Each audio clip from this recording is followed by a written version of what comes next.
Empezamos la lectura en el versículo 9.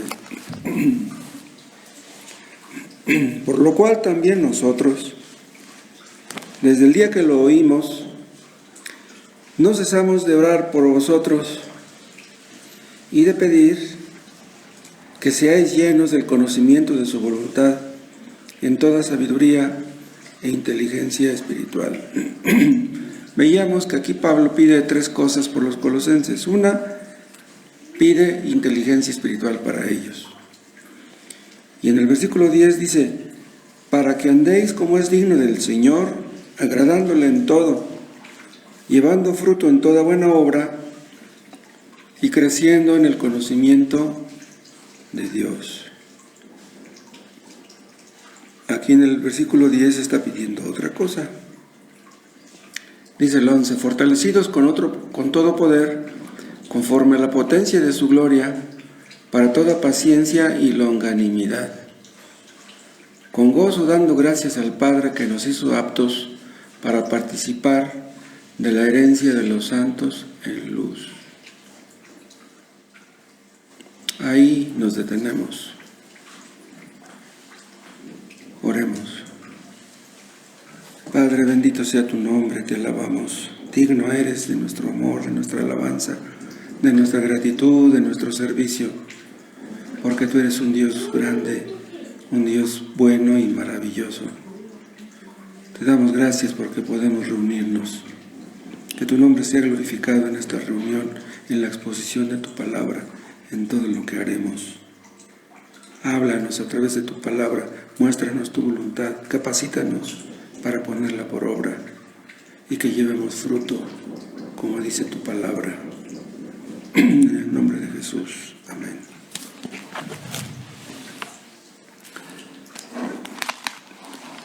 Acuérdense que vimos hace 8 días que cuando escribió Pablo esto estaba en la cárcel. Pero él no estaba preocupado por él mismo. Ni siquiera pedía que oraran por él. Él se preocupaba por los hermanos. Vimos que él no pedía cosas materiales para los hermanos de Colosas. No que las cosas materiales no sean importantes, pero él está pidiendo aquí cosas espirituales porque esas son más importantes que las materiales. Gracias. Acuérdense que en el Padre Nuestro Cristo nos enseña a orar también por las cosas materiales, pero se enfatizan siempre las espirituales. Empezamos a analizar esta oración y vimos que Pablo pide inteligencia espiritual para los colosenses. Antes de ser convertidos, yo no dudo que ellos fueran inteligentes, pero lo que él está pidiendo es inteligencia espiritual. Cuando una persona muy inteligente llega a ser convertida, entonces se da cuenta que la inteligencia que necesita nada que ver con la inteligencia carnal. Lo que se necesita es inteligencia espiritual, inteligencia que solamente el Espíritu Santo nos puede dar. Inteligencia que viene de arriba. Estos colosenses ya tenían un conocimiento básico del Evangelio. Ya sabían que tenían acceso al trono de la gracia por medio de Cristo. Pero el apóstol Pablo ora para que ellos crezcan en ese entendimiento. Y esto lo podemos entender nosotros. Cuando empezamos en los inicios de la vida cristiana, pues conocemos lo básico. Cosas básicas, cosas sencillas. Pero debemos crecer en conocimiento y eso pues va a llegar poco a poco. Entonces, cuando nosotros oremos por nuestros hermanos, debemos pedir eso por ellos. Nosotros tal vez pensemos que nuestros hermanos necesitan más dinero, o una casa más grande, o un carro, o cosas así. Pero lo que nuestros hermanos necesitan por encima de todas las cosas es inteligencia espiritual para que puedan conocer la voluntad de Dios y la puedan poner en práctica. Porque si un hermano no conoce la voluntad de Dios, ¿cómo la pondrá en práctica? Un ateo tal vez tenga un coeficiente intelectual muy alto, pero si esa persona llega a ser convertido, no niego, no dudo que su cociente de inteligencia le pueda servir en algún grado ya en la vida cristiana. Pero lo que ese cristiano necesita es inteligencia espiritual, y eso va a llegar con el tiempo. Hay personas inconversas que son muy inteligentes, pero para lo malo. Y si nosotros éramos de esos, muy inteligentes para lo malo, ahora ya siendo convertidos, necesitamos inteligencia para lo bueno. Cuando una persona nace de nuevo por el Espíritu Santo, es un niño en sentido espiritual, tenga la edad que tenga. Si se convierte a los 70 años, es un niño en sentido espiritual. Pero una persona que nace de nuevo ya tiene todo lo necesario para crecer y para madurar, incluso para llevar fruto. Entonces, debemos orar de esta manera, como Pablo oraba, para que nuestros hermanos crezcan, maduren, lleven fruto y glorifiquen a Dios. Esta clase de inteligencia espiritual que Pablo pedía, la necesitamos todos. Necesitamos inteligencia espiritual para tratar con nuestra familia, con nuestra pareja, con nuestros hijos, con los que nos rodean, con los compañeros de trabajo, etc. Si ustedes ven que hay un hermano que está enfermo, tal vez ustedes oren principalmente por la enfermedad de este hermano. Pero tal vez ese hermano necesite algo más importante que salud física. Pero ustedes dirán, ¿pero cómo más importante que la salud física? Sí. Dios puede querer que entendamos algo, que aprendamos algo a través de nuestra enfermedad. Entonces debemos pedir a Dios que les enseñe a nuestros hermanos lo que les tenga que enseñar, para que conozcan la voluntad de Dios y la pongan por obra. Un hermano que está enfermo necesita inteligencia espiritual para ver su enfermedad como Dios la ve.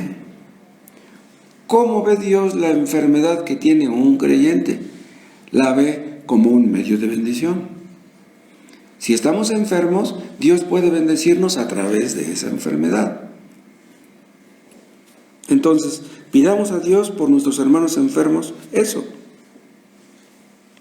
Que vean la enfermedad como venida de Dios y como un instrumento en las manos de Dios para bendecirles. Que Dios les ayude a sacar provecho de su enfermedad. Y otra cosa, debemos pedir que Dios les dé a nuestros hermanos inteligencia espiritual para conocer la voluntad de Dios y para ponerla en práctica. Bien, un creyente puede pasar mucho tiempo sin conocer la voluntad de Dios. Estar haciendo esto y haciendo lo otro sin conocer la buena voluntad de Dios agradable y perfecta. Puede tener una idea vaga de lo que es la voluntad de Dios para él, pero yo me refiero a una voluntad exacta, que estás haciendo exactamente lo que Dios quiere que hagas.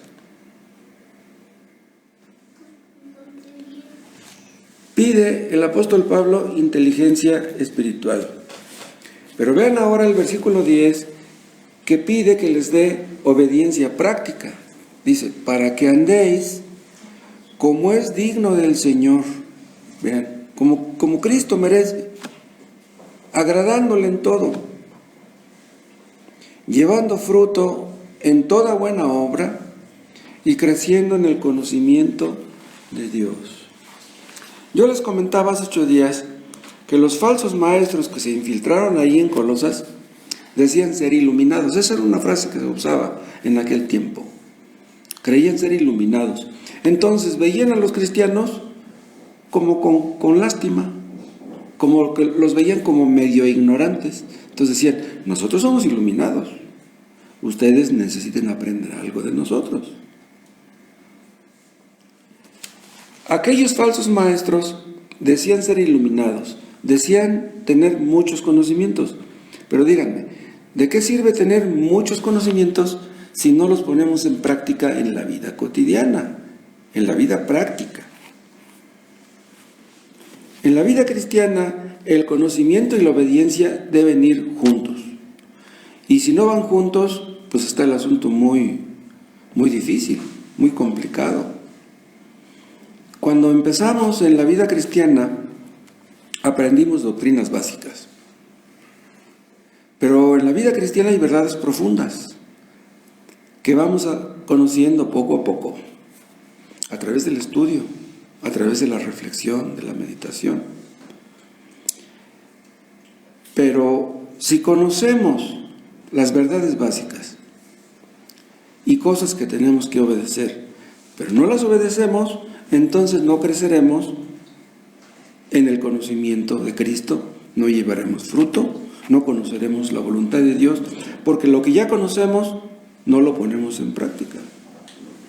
La verdadera sabiduría, la sabiduría espiritual, debe permear nuestra vida diaria. Esto lo pueden ver incluso en el Antiguo Testamento. Chequen en Deuteronomio, en el capítulo 4.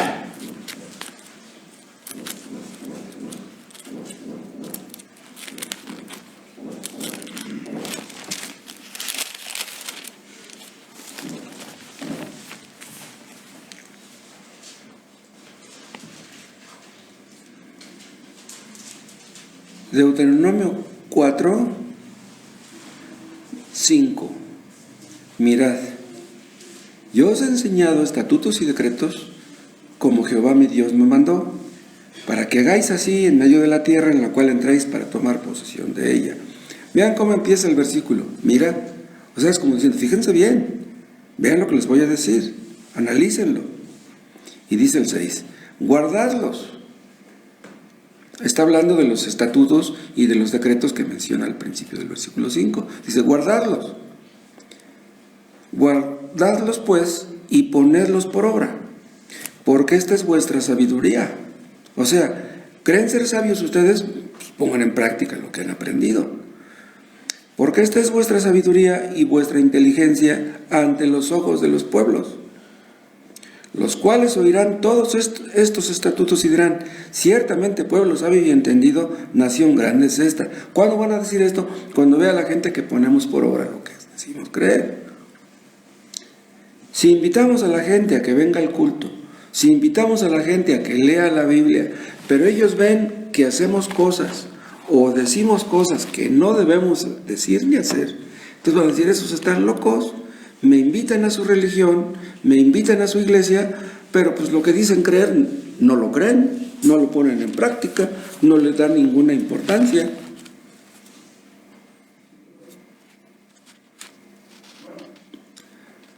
Tal vez nuestros conocidos, tal vez nuestros parientes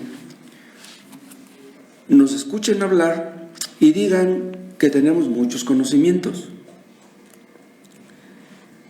Pero esas personas que nos conocen y que al oírnos hablar piensan que tenemos muchos conocimientos, ven que ponemos en práctica esos conocimientos,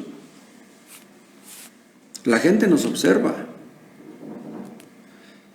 Si no obedecemos a Dios, ellos lo detectan. Si somos hipócritas, olvídense. Dice el apóstol Pablo en una parte que somos cartas leídas por las personas que nos rodean. Si ustedes le dan una carta de recomendación a una persona, eso puede ser peligroso, puede ser riesgoso. Porque ¿cómo van ustedes a recomendar a una persona si ustedes ya saben de qué pie cojea?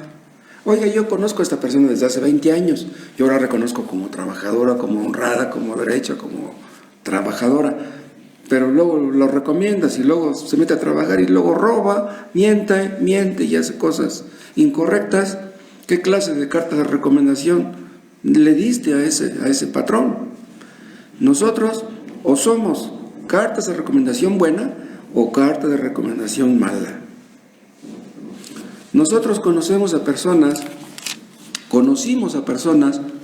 que empezaron bien la vida cristiana, que venían a nuestras reuniones, que les gustaba leer la Biblia, que les gustaba la oración, supuestamente.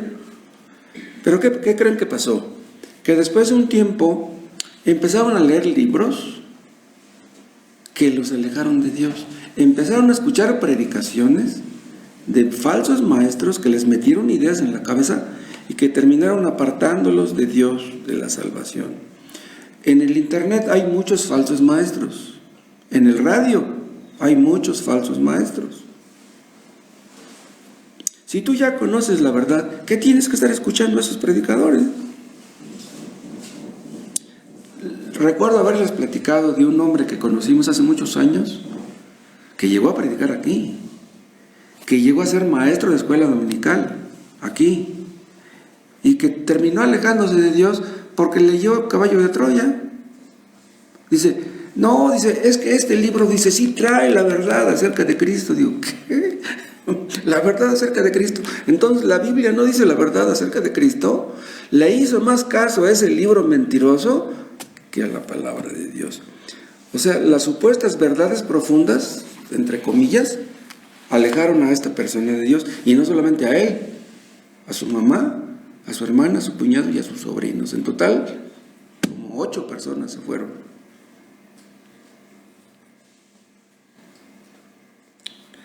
La inteligencia espiritual, la verdadera inteligencia, la verdadera sabiduría, debe de conducirnos a afirmarnos en las doctrinas cristianas, pero sobre todo, debe conducirnos a agarrarnos fuertemente de Cristo. Ahí es donde estamos seguros. Como les decía yo de los moluscos que se agarran de la roca. Nosotros vemos que viene la tempestad, que viene la ola, nos agarramos de Cristo. Entonces, las doctrinas verdaderas deben de conducirnos a agarrarnos de Cristo y no alejarnos de Cristo.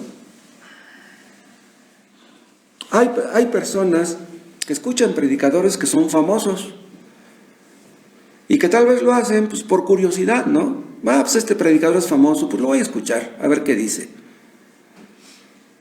Pero si ya se dieron cuenta que sus doctrinas no son sanas, lo que enseñan no es sano, entonces ¿por qué siguen escuchando eso?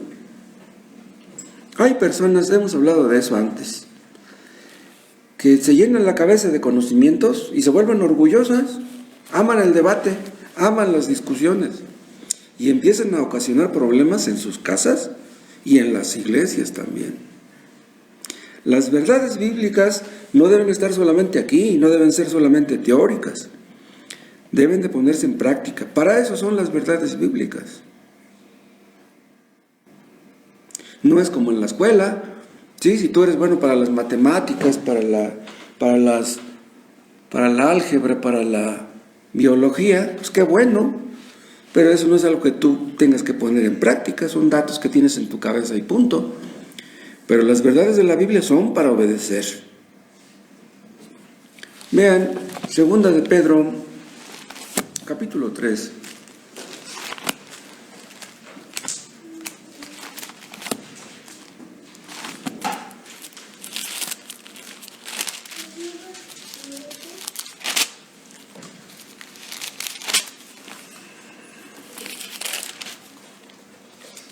Segunda epístola de Pedro 3, versículo 18.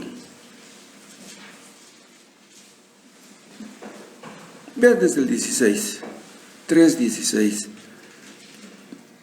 Está hablando de Pablo, dice, casi en todas sus epístolas, hablando en ellas de estas cosas, entre las cuales hay algunas difíciles de entender, las cuales los indoctos e inconstantes tuercen. Los indoctos son los que tienen poco conocimiento. Los inconstantes son los que no obedecen, o a veces obedecen y a veces no, como que quieren y como que no.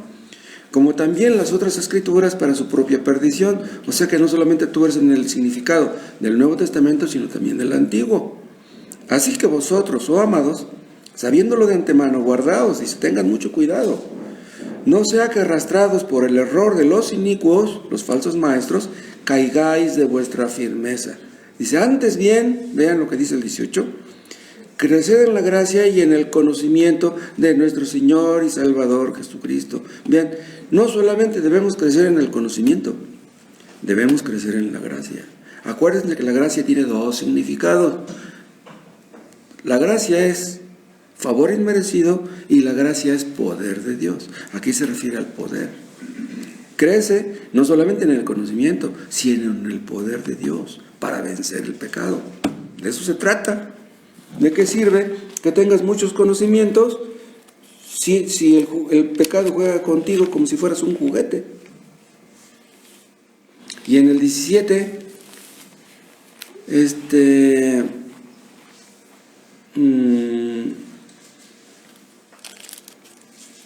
segunda de Pedro 3, 17 dice: así que vosotros, oh amados, sabiéndolo de antemano, guardaos. O sea, guárdense ustedes mismos, tengan mucho cuidado, cuídense. Porque los falsos maestros tienen mucho poder y te pueden apartar de la verdad.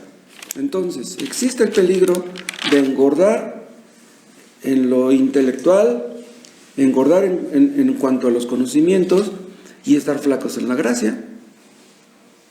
Entonces, estaremos en graves problemas. Vuelvan a Colosenses.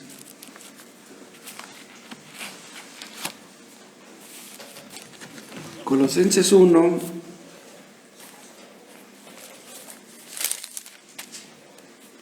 ven al final del 9. Y de pedir que seáis llenos del conocimiento de su voluntad en toda sabiduría, quiere decir toda clase de sabiduría, no sabiduría para esto, sabiduría para lo otro, inteligencia espiritual. ¿Pero para qué? Dice el 10, aquí está la respuesta: para que andéis como es digno del Señor, como Cristo merece, como nosotros entendemos que Él merece. Y vean al final del versículo 10, llevando fruto en toda buena obra. O sea, buenas obras aquí, buenas obras allá. Llevando fruto, de eso se trata, de agradar a Dios y de llevar fruto. Entonces, la verdadera sabiduría, la verdadera inteligencia debe de conducirnos a esto. Y si no, entonces vamos a quedar cortos. Pero vean ustedes el orden: primero sabiduría, luego andar, como dice el 10, para que andéis. Y al final del 10 dice llevando fruto en toda buena obra, o sea, en el servicio al Señor. Vean ustedes el orden: primero, conocimiento, Dios; 2, sabiduría; y 3, el trabajo o el servicio para Dios. Entonces, una cosa debe de conducirnos a la otra y la otra a la otra. Si nada más nos detenemos aquí, pero no tenemos esto, tampoco vamos a tener esto. ¿Y entonces de qué nos sirvió esto? Absolutamente de nada. Vean, esto habla de andar con el Señor.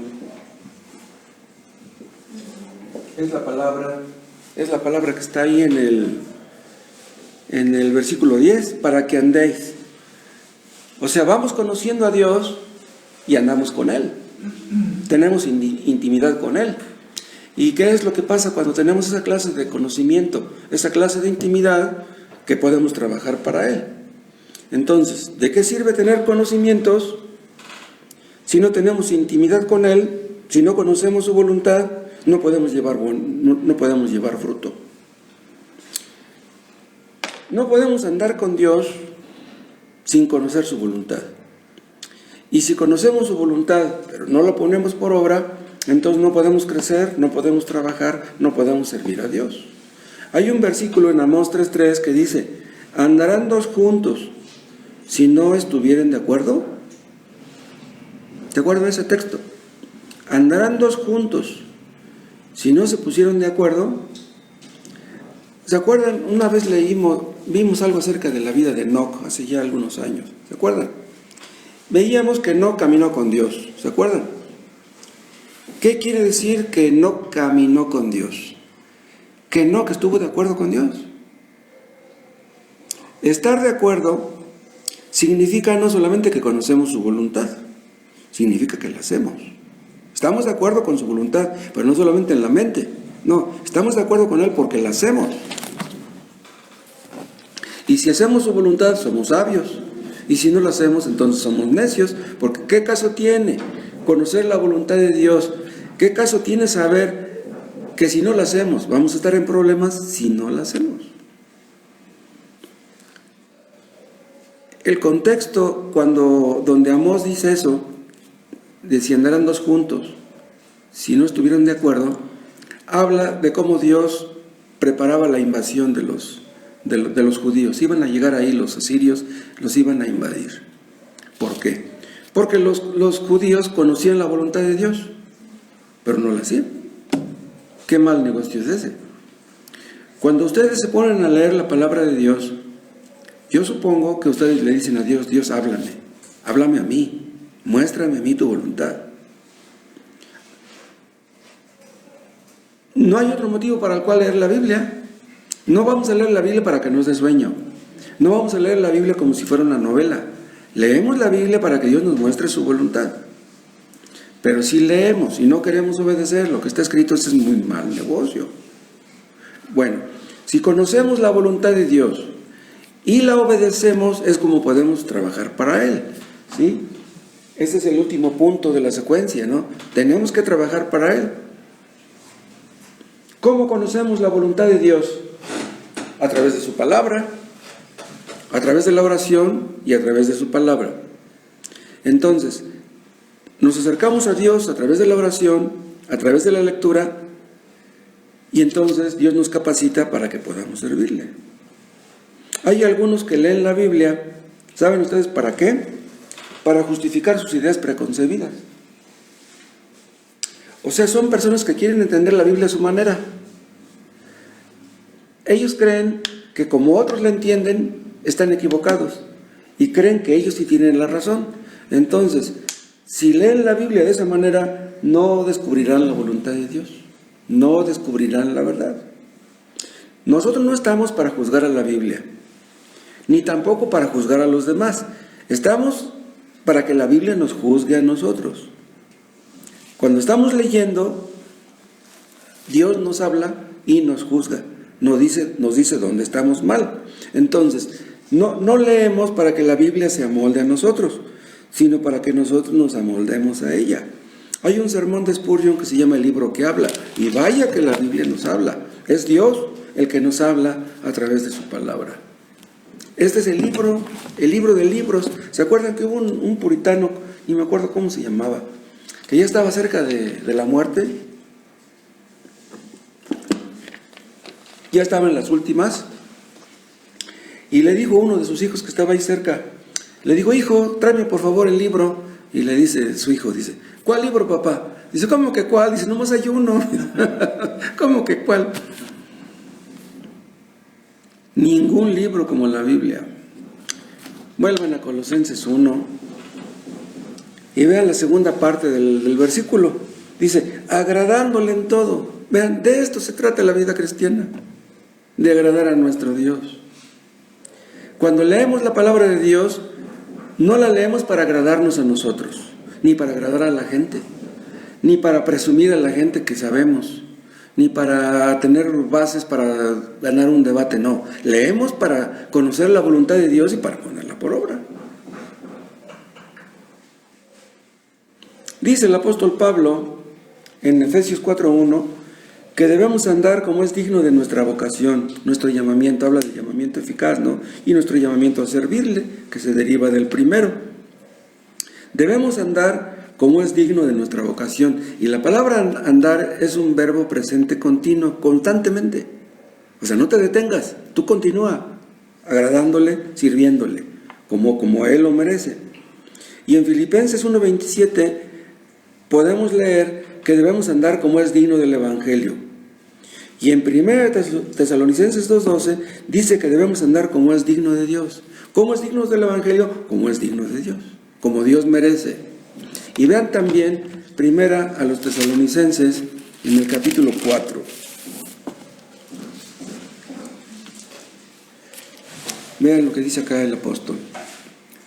Primera epístola de Tesalónica 4:1. Por lo cual, por lo demás, hermanos, os rogamos y exhortamos en el Señor Jesús, que de la manera que aprendisteis de nosotros, cómo os conviene conduciros y agradar a Dios, así abundéis más y más. Vean, ¿cómo debemos conducirnos? ¿Cómo debemos agradar a Dios? Debemos abundar en esto, que nos conduzcamos con sabiduría y que agrademos a Dios. ¿Y qué sucederá cuando agradamos a Dios? ¿Quieren que les diga qué va a suceder? que lo vamos a saber nosotros. Podemos saber que estamos agradándole. Podemos saber que Él está contento de nosotros, como si su sonrisa estuviera sobre nosotros. Acuérdense ustedes que hay tal cosa como amor de complacencia. ¿Se acuerdan qué es eso? Dios ama a todos los creyentes, sin excepción, a todos. Pero ama más a unos que otros. A Juan se le dice en la palabra de Dios el discípulo que Jesús amaba. Quiere decir que a Juan lo amaba de una manera como no amaba a los otros 11. ¿Pero por qué? Acuérdense, nosotros como padres amamos a todos nuestros hijos, pero amamos más al que más obediente es. No vamos a decirles a los que son más desobedientes, mira, deberías aprender a este que sí me obedece, a este lo quiero más que a ti. No se los decimos, pero acá en el fondo amamos más al hijo que nos obedece más. Así pasa con Dios. Dios se complace más con los que más le obedecen. Cuando nosotros agradamos a Dios, cuando nosotros hacemos su voluntad, podemos sentir eso, podemos estar contentos. El objetivo final es llegar a este punto, trabajar para Él. Pero también recuerden que en realidad no somos nosotros los que trabajamos para Dios. Es Dios el que trabaja en nosotros, a través de nosotros, para servir a otros. Esa es en síntesis la labor de la vida cristiana. El asunto no es nada más que ya somos salvos, pues qué bueno, no. Debemos ser instrumentos útiles para la salvación de otros. Trabajar para Dios, trabajar para Cristo. Y si algo hemos hecho hasta el día de hoy, no cabe duda, es porque Dios nos capacitó y nos fortaleció para hacerlo. Él es el que hace que llevemos fruto. Él nos limpia, ¿se acuerdan cómo dice Cristo en Juan 17? Él nos limpia para que llevemos mucho fruto. Entonces, no solamente nos da el deseo de querer llevar fruto. Él nos hace que lo llevemos. Pudiéramos tardar un tiempo, vean lo que les voy a decir, pudiéramos tardar un tiempo queriendo llevar fruto sin llevarlo. Pero Él nos capacitará para que lo llevemos de hecho. Y entonces entenderemos que si llevamos fruto fue porque Él nos capacitó y nos perfeccionó para ello. Él empieza la buena obra y Él la concluye. También otra cosa, no todos los cristianos llevamos la misma cantidad de fruto. Todo cristiano lleva fruto, no cabe duda. Pero hay unos que llevan más que otros. Pero hay árboles que no llevan fruto y esos son árboles malos. Un árbol malo da fruto malo. ¿Quién es un árbol malo? Es el que aparenta ser cristiano pero que no lo es. Una persona es cristiana no porque lee la Biblia. Una persona es cristiana no porque va al culto. Un árbol malo es el que parece que sirve a Dios, pero que sirve a sus propios intereses. Ven, los testigos de Jehová cargan la Biblia. Los pastores de religiones falsas abren la Biblia y supuestamente la explican, pero no sirven a Dios. Son árboles malos, están enseñando mentiras. Esas personas, los falsos maestros que estaban infiltrados con los creyentes de Colosas, creían que servían a Dios, creían que eran iluminados, pero se servían a sí mismos, servían a sus propios intereses. ¿Qué es lo que pretenden los testigos de Jehová? Que cada vez sean más los testigos de Jehová. Les da mucho gusto jalar a una persona a su religión. ¿De eso se trata? ¿De jalar gente a nuestra religión? Lo que queremos es que las personas se salven, que dejen su pecado, que se arrepientan. Y si no son salvas, pues entonces ¿de qué sirvió todo? Los falsos maestros, cuando exponen la palabra según ellos que la están exponiendo, creen que están agradando a Dios, pero la verdad es que se agradan a sí mismos. Buscan la gloria de la gente y la gloria de ellos mismos. Que Dios nos libre de eso a nosotros. Para que una persona pueda llegar a este punto, puede pasar mucho tiempo Dios tiene que preparar al obrero para que haga su obra. Acuérdense de José. ¿Cuántos años pasaron en la casa de Potifar y luego en la cárcel para que José estuviera preparado? Pasaron 13 años mínimo. 13 años en el fuego de la prueba. ¿Cuántos años estuvo tratando Dios con Moisés antes de que Moisés pudiera sacar a Israel de Egipto? Primero 40 años y luego otros 40 en el desierto. 80 años Moisés estuvo preparándose. Los discípulos de Cristo estuvieron con él más de 3 años, capacitándoles, enseñándoles en privado y junto con los demás también, para que llevaran mucho fruto. Ahora acuérdense de Saulo de Tarso. Saulo de Tarso era un erudito antes de que se topara con Cristo rumbo a Damasco. Era un hombre muy estudiado. Pero ¿qué pasó? Que quedó deslumbrado por la luz de Cristo y después de eso Dios lo llevó a Arabia 3 años. En esos 3 años, ¿cuántas cosas aprendería el apóstol Pablo? Eso está en Gálatas capítulo 1, ¿quieren verlo?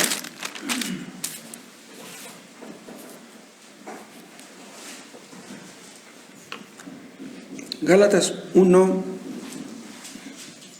empezamos en el 15, pero cuando agradó a Dios, que me apartó desde el vientre de mi madre y me llamó por su gracia a revelar a su Hijo en mí, para que yo le predicase entre los gentiles, no consulté enseguida con carne y sangre. O sea, dice, yo no fui a preguntar a los apóstoles, oigan, ustedes que conocieron a Jesús, platíquenme a ver qué les dijo. No, dice el 17, ni subí a Jerusalén a los que eran apóstoles antes que yo, dice, sino que fui a Arabia y volví de nuevo a Damasco. Vean, después, pasados 3 años, vean, subí a Jerusalén para ver a Pedro, el que supuestamente era el líder entre los apóstoles. Estos 3 años que estuvo en Arabia el apóstol Pablo, ¿cuántas cosas aprendió? Todas las escamas que cayeron de sus ojos en esos 3 años. Dios sabe qué enseñarnos, cómo enseñárnoslo, cuándo y de qué manera. Nosotros no vemos más allá de nuestra nariz. Nosotros creemos que estamos bien en una cosa y a lo mejor estamos mal. A lo mejor creemos que estamos mal en otra cosa y estamos bien. No vemos claramente. Creemos ser muy listos, creemos ser muy inteligentes, pero solamente Dios conoce la realidad. La verdad es que Él es el maestro, los alumnos, nosotros. Y le pedimos, Dios, agárrame de tu mano y ayúdame y enséñame lo que no sé. El punto es que tengamos conocimientos, que tengamos sabiduría, que andemos en intimidad con Dios y que lleguemos a este punto de trabajar para Dios, de trabajar para Cristo, de servir al Señor. Vean, un niño que acaba de nacer no puede trabajar, obviamente. Es un niño que acaba de salir del vientre que no puede trabajar. ¿Qué es lo único que puede hacer un bebé que acaba de salir del vientre? Pues se llama la atención para que le den en el pecho, para que le den la mamila. ¿Sabe cómo llamar la atención? Los niños son muy listos. Dice, yo quiero, ¿cómo? Pues ya sé, hago mi berrinche y ya me traen la mamila. Pero no puede trabajar. Un recién convertido no puede hacer mucho. Puede testificar, puede decirle a otra persona, yo ya soy convertido, Dios me perdonó, mira, arrepiéntete tú y Dios te perdona a ti. O sea, para poderle hablar a otra persona de lo que Cristo ha hecho por nosotros, no necesitamos mucha preparación. Eso lo puede hacer casi cualquiera. Pero vean, un recién convertido no puede tener un cargo de responsabilidad en la iglesia, porque le falta madurar. Un recién convertido puede regalar Biblias, puede invitar a sus conocidos a leer la Biblia, puede invitar a las personas a venir al culto, pero tiene que aprender ciertas cosas, tiene que aprender sabiduría, tiene que aprender a andar con Dios para poder trabajar para Dios en la iglesia, en un cargo que requiera, repito, de responsabilidad. Dios nos enseña a obedecer. Y en el grado en que obedecemos, vean, andamos con Él en intimidad y en ese grado trabajaremos para Él. o más bien, en ese grado debiéramos llegar a trabajar para Él. Porque imagínense que pasáramos 3 horas orando, que pasáramos 3 horas leyendo la Biblia, pero nunca evangelizamos. Pues no se trata de eso tampoco. Y tampoco se trata de servir a Dios de vez en cuando, no. Se trata de hacerlo constantemente. Un cristiano no debe de hacer las cosas cuando tenga ganas. No vamos a leer la Biblia cuando tengamos ganas. No vamos a orar cuando tengamos ganas. No. Son cosas que tenemos que hacer, con ganas o sin ellas. Se trata de que debemos llegar a ser responsables, a ser fieles y llevar fruto en toda buena obra, como dice Pablo aquí en Colosenses. ¿Y saben qué pasa? Cuando llevamos fruto es cuando crecemos en el conocimiento de Dios. Y eso es lo que dice al final del versículo 10, chequen todo el versículo, para que andéis como es digno del Señor, agradándole en todo, llevando fruto en toda buena obra. ¿Y cuál será el resultado de eso? Dice, y creciendo en el conocimiento de Dios. Entonces, vean, ya no será Dios para nosotros una teoría. Ya no será Cristo un salvador teórico, no. Estaremos bien seguros de que Él es nuestro Dios, de que somos sus hijos, de que le estamos agradando, y hagan de cuenta que llegaremos al punto de como si lo tocáramos, como si lo palpáramos. Estaremos bien seguros que Él se agrada de nosotros. Pero necesitamos equilibrio en estas cosas. Sí, es bueno el conocimiento, es bueno tener esto, pero necesitamos esto. Que lleguemos a estar equilibrados en estos 3 puntos. Cuando ustedes doblan sus rodillas y se ponen a leer, se enciende su corazón y ya después se ponen a orar. Ese es el orden correcto. Primero leer y luego orar. Hay ocasiones en que podemos orar sin haber leído, pero lo ideal es primero leer y luego orar. Meditar, leer y orar. Y así cuando estamos leyendo, vamos creciendo también en el conocimiento de Dios.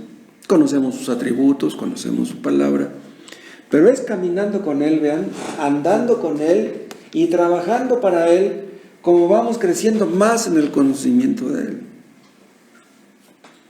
Es entonces cuando le adoramos. Algunos hablan de que les gusta mucho la alabanza, les gustan mucho los cultos de adoración, pero la verdadera adoración debe de ir acompañada con el servicio. Pues tú dices que adoras a Dios, que amas a Dios, que te gusta la alabanza, pero no le sirves. Acuérdense de Cristo. Cristo, cuando estaba aquí en la tierra, se retiraba a orar, y luego de que oraba, salía a servir. Eso no lo hacían los frailes ni tampoco las monjas. Los frailes y las monjas se encerraban, se enclaustraban, se metían en un monasterio, en un convento, y creían que servían a Dios de esa manera. Pero pues, ¿qué se gana Dios? ¿Cómo nos vamos a estar encerrando nosotros? Cristo nunca se encerró en un monasterio, los apóstoles tampoco. Los cristianos primitivos nunca se encerraron. ¿De dónde sacaron esa idea los frailes y las monjas, la Iglesia Católica? Dios quiere que le obedezcamos, que le agrademos, que le conozcamos, que le sirvamos. Hay muchas personas que perecen sin Cristo. Hay muchas personas que no conocen a Dios, que no le obedecen. ¿Cómo le van a obedecer si no le conocen? Y en lugar de servir a Dios, ¿a quién sirven? Sirven al diablo. Pobres, no saben lo que hacen. Entonces, si decimos creer en la verdad, si decimos conocer a Dios, si decimos ser sabios de veras, tenemos que demostrarlo. Y que Dios nos capacite, hermanos, para que llevemos más fruto. Porque la verdad hemos llevado muy poco. Que Dios nos libre de egoísmo, de cobardía, de hipocresía. Que Dios nos dé un corazón de carne. Prometió dárnoslo. Señor, tú dijiste que me darías un corazón de carne. Mi corazón es de piedra, límpiame, perdóname. Vamos a terminar con este párrafo la semana que entra. Oh Dios, capacítanos para hacer tu voluntad, fortalécenos, perfecciónanos, límpianos, ilumínanos. santifícanos. Danos tu ayuda, Padre, para servirte, para llevar fruto, porque no lo hemos llevado. Hemos sido tan cautos, tan precavidos, tan indolentes, tan negligentes. Dios, perdónanos. Y ayúdanos a ver, oh Dios, a los habitantes de esta ciudad como los ves tú. Ayúdanos, Padre, y sácanos del hoyo, y alabaremos tu santo nombre. Aviva tu obra en medio de estos tiempos. En medio de estos tiempos hazla conocer. Que Cristo sea glorificado, que los hombres sepan quién es Él y que doblen sus rodillas delante de Él. Gracias por Cristo. Gracias por tu palabra. En el nombre de Jesús. Amén.